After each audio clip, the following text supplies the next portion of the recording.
tumia kabla hujaongeza. Ukweli mmoja uliotumika ni wa thamani kuliko ukweli 10,000 uliokusanywa. Kabla ya wiki ijayo, tambua jambo moja ambalo utaishi tofauti kwa sababu ya ujumbe wa leo. Chagua tu jambo moja. Chagua tu jambo moja.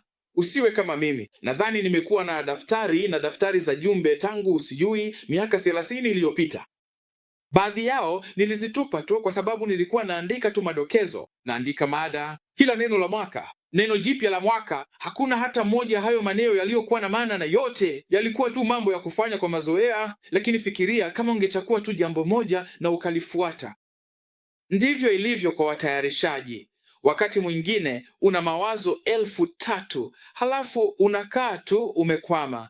Ni bora uchague moja, hata kama ni mbaya, ufanye kitu duni na uendelee, kuliko kukaa tu vitu 10 vizuri. Unaelewa? Chagua moja. Kabla upate nyingine, tumia hiyo moja kwanza. Sasa tunarudi vipi nyumbani? Huwezi kukua ndani ya Kristo kwa kujionyesha kwa Kristo. Kwa hiyo kujaribu kukua ili Mungu afurahie zaidi na wewe ni motisha mbaya. Kujaribu kukua ili uhisi hatia kidogo bado ni makosa. Kujaribu kukua ili ufikie kiwango cha juu cha kiroho ili uweze kujivunia mwenyewe bado ni makosa. Kwa sababu hii inaleta kile kinaitwa utendaji wa kidini, sio ukuaji wa kweli. Huwezi kukua ndani ya Kristo kwa kujionyesha kwa Kristo. Ndiyo maana Ukristo wa utendaji ni kama dawa ya kulevya na inaweza kukuchosha sana. Sio kwa kufanya kazi kwa bidii zaidi, bali kwa kumruhusu yeye apite ndani yako. Kwa sababu kumbuka, unajifunza upya Ukristo wa utendaji, ambapo unatarajiwa kuomba zaidi, kuomba kwa muda mrefu, kufunga zaidi, kutoa zaidi, kujinyima zaidi. Hayo yanaweza kuwa mambo mazuri kwa nidhamu, lakini sio masharti ya lazima kwa ukuaji wako. Na ina alama 3. Unahitaji tu kukumbuka mambo haya matatu. Lakini chakula kigumu ni cha wale waliokomaa, wale ambao kwa sababu ya uzoefu wao wamezoeza hisia zao kutambua mema na mabaya. Kwa hiyo alama ya kwanza ni kwamba wamezoeza hisia zao, sio maarifa kichwani. Na hiki ndicho tunajaribu kukuambia. Sio kuhusu kukariri ujumbe huu wote, sio tu kuhusu kujaribu kukumbuka kila kitu tunachofundisha, bali wamezoeza hisia zao, silika zao zimeundwa na kuzoea kwa muda mrefu. Kweli, kwa hiyo tunaendelea kushiriki nawe hii kweli, na kisha inazoeza hisia zako. Sawa, na ili kuelezea vizuri, labda fikiria kuhusu mwanamuziki ambaye amejifunza kwa maelfu na maelfu ya saa. Anaweza kugundua noti isiyo sahihi hata kwenye mziki unaosikika kawaida kabisa kwa watu wengine wote, lakini yeye anaweza kuitambua bila hata kujitahidi kufikiria kama hiyo ilikuwa noti mbaya. Na ndivyo ilivyo kwa muumini. Muumini ambaye amezoenza hisia zake anaweza kugundua mafundisho potofu hata bila kujitahidi kuyatambua. Kwa hiyo kuna mambo ambayo yanafundishwa na si ya kweli, na utasema tu na utajua hii si kweli.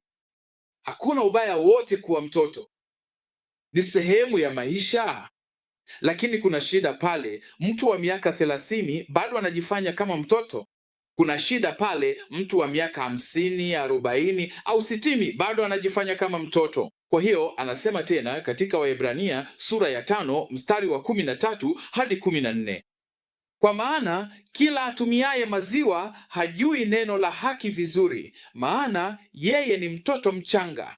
Lakini chakula kigumu ni kwa ajili ya watu waliokomaa, yaani wale ambao kwa sababu ya kutumia wamezoeza akili zao kutofautisha mema na mabaya. Wamezoeza hisia zao kutambua mema na mabaya. Maziwa sio mabala. Kukaa kwenye maziwa ndiyo shida. Kwa hiyo mtoto mchanga hawezi kula chakula kigumu. Unaelewa? Mtoto mchanga anaposhindwa kula chakula kigumu, hiyo sio kuanguka. Hiyo ni hali ya kawaida tu. Wako katika hatua yao sahihi. Shida sio kuanza na maziwa. Nielewa vizuri.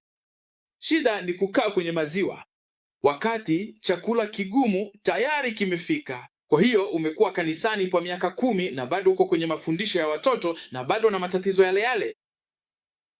Kwa hiyo Petro anasema kukua ndani ya neema, sio kukua kutoka kwenye neema kwenda kitu cha juu zaidi.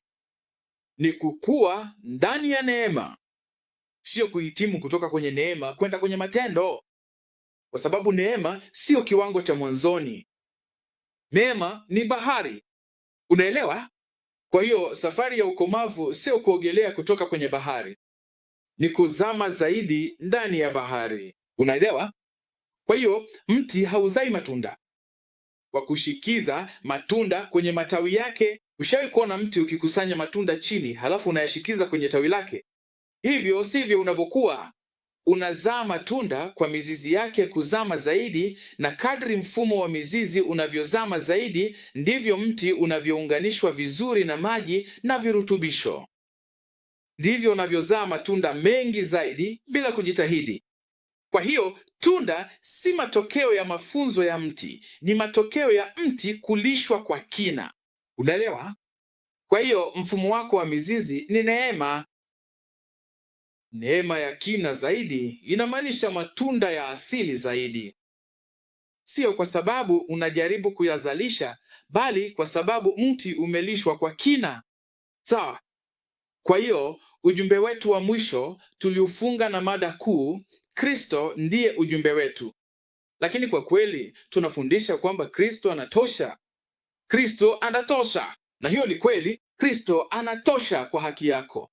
Kristo anatosha kukutunza kwa utakaso wako, kwa wokovu wako. Kristo anatosha katika mambo yote. Lakini hapa tunalo swali ambalo sehemu ya kwanza haikujibu kikamilifu. Na swali ni hili: kama Kristo anatosha, kwa nini waumini wengi bado wanahangaika? Kwa nini watu wanajua Injili na bado wanaishi kana kwamba Injili haipo?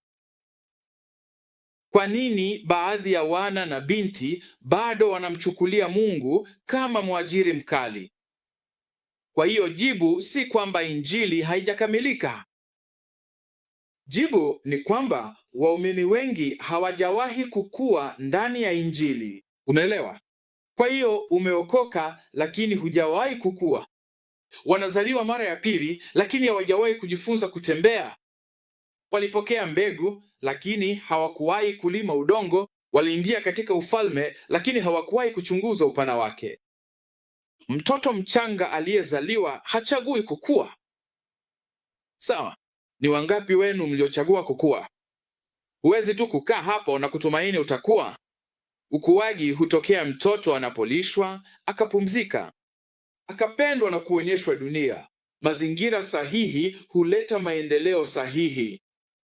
Kwa kawaida, bila kulazimisha, mtoto hakai tu pembeni akijitahidi kukua. Ninajitahidi sana kukua. Hakuna anayefanya hivyo. Mtoto anaishi kwenye mazingira ambayo Mungu ameumba, na ukuaji unafuata. Unaelewa?